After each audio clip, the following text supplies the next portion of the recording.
2n-2। ये इनके जनरल फॉर्मूले होते हैं, where n is the number of atom. So general formula of alkane group is CnH2n plus 2. Second, alkene CnH2n, alkyne CnH2n minus 2, where n is the number of atom.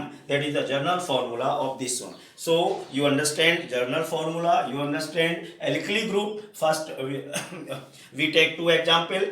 Methane से हमने methyl बनाया और ethane से हमने ethyl बनाया, ये alkali group होते हैं। अब आते हैं नेमोनिक कल्चर के ऊपर। नेमोनिक कल्चर का एक एग्जाम्पल लेते हैं और सिंपल उसको मैं आपको समझाऊं कि हमें क्या क्या करना होता है। एक एग्जाम्पल हम लें और फिर आपको समझाएं।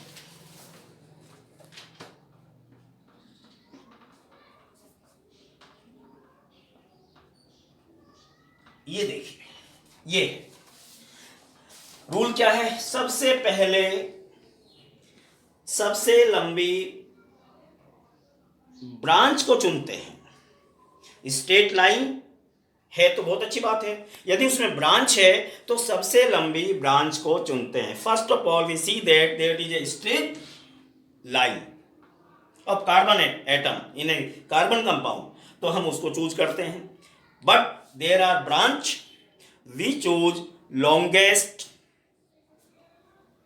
ब्रांच।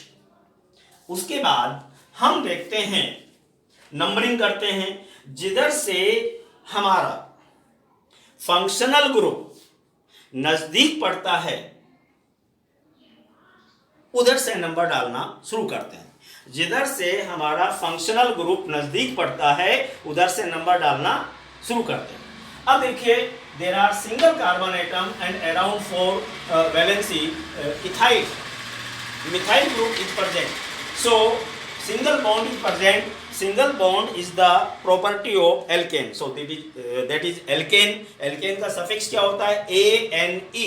अब इसमें स्ट्रेट लाइन देखिए, ये आपकी स्ट्रेट लाइन हो गई 1 2 3 1 2 3। आप किधर से भी नंबर डाल लीजिए, जो हमारा मेन ग्रुप है जिस पर फंक्शनल ग्रुप अटैच है वो यहाँ पर ही आता है।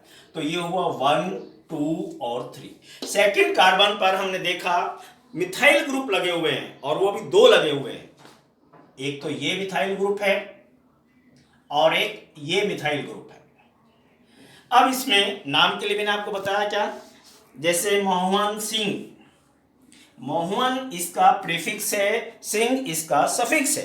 तो प्रीफिक्स आता है नंबर ऑफ कार्बन एटम से और सफिक्स आता है उसमें कितने बॉन्ड प्रेजेंट हैं, फंक्शनल ग्रुप क्या है, उससे आता है। तो 3 कार्बन है, 3 कार्बन के लिए आता है प्रो, पहले हो गया प्रो प्लस। अब इसमें 2 सेकेंड कार्बन पर 2 मिथाइल ग्रुप लगे हुए हैं, तो prop 2 methyl plus 2 di methyl आएगा, 2 डाई मिथाइल। तो ये हो गया प्रोपेन 2।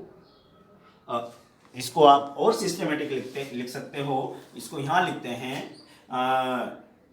2 di methyl propane.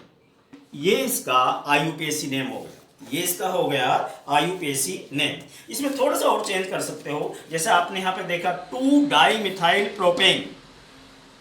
अब इस 2 से हमें केवल यही पता लग रहा है कि सेकंड कार्बन पर 2 मिथाइल ग्रुप है। यदि हम 1 2 और लगा दें तो ये चीज बहुत क्लियर हो जाती है, क्योंकि यहाँ पर 2 तरह के क्वेश्चन आते हैं। एक तो ऐसा आपका स्ट्रक्चर देंगे और उसका आईयूपीएसी नेम पूछेंगे, या ये आईयूपीएसी नेम देंगे और ये स्ट्रक्चर आपको बनानी है। तो जब स्ट्रक्चर बनानी है तब यदि सिंगल 2 लिखा हुआ है तो आप कंफ्यूज हो सकते हैं। 2 2 डाई का मतलब 2, मिथाइल प्रोपेन ये हुआ।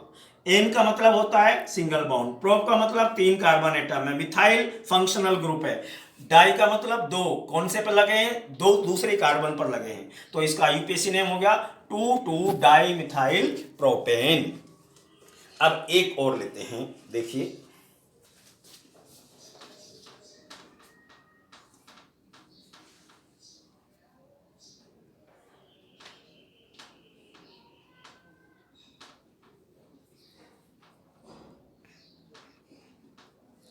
अब इसमें देखिए, इसमें हम क्या करेंगे, ये एक स्टेट चेन है, स्टेट है, तो स्टेट में नंबरिंग करेंगे।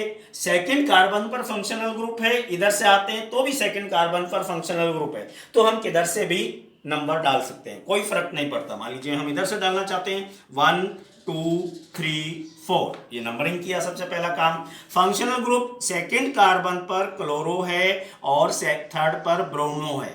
जब एक से ज्यादा फंक्शनल ग्रुप होते हैं तो उनको हम अल्फाबेटिकल लिखते हैं, इस बात को ध्यान दीजिए। जब एक से ज्यादा फंक्शनल ग्रुप होते हैं उनको हम अल्फाबेटिकल लिखते हैं, तो अल्फाबेटिकल हम लिखें तो इसमें सेकंड पर क्लोरो और थर्ड कार्बन पर bromo. Number of carbon atom 4, आपको मालूम है 4 के लिए क्या आता है, ब्यूट। ब्यूट, इसमें कैसे बॉन्ड है, सिंगल बॉन्ड, क्या हो गया, ब्यूटेन। ये तो ये हुआ। अब इसका पूरा नाम क्या लिखेंगे, पहले इसके फंक्शनल ग्रुप को लिखेंगे, क्लोरो ब्रोमो, तो बी पहले आएगा, तो ये हुआ 3 ब्रोमो 2 क्लोरो और 4 कार्बन है तो ब्यूटेन। नाम क्या हुआ, 3 ब्रोमो 2 क्लोरो ब्यूटेन। ये इसका IUPAC नेम हो गया।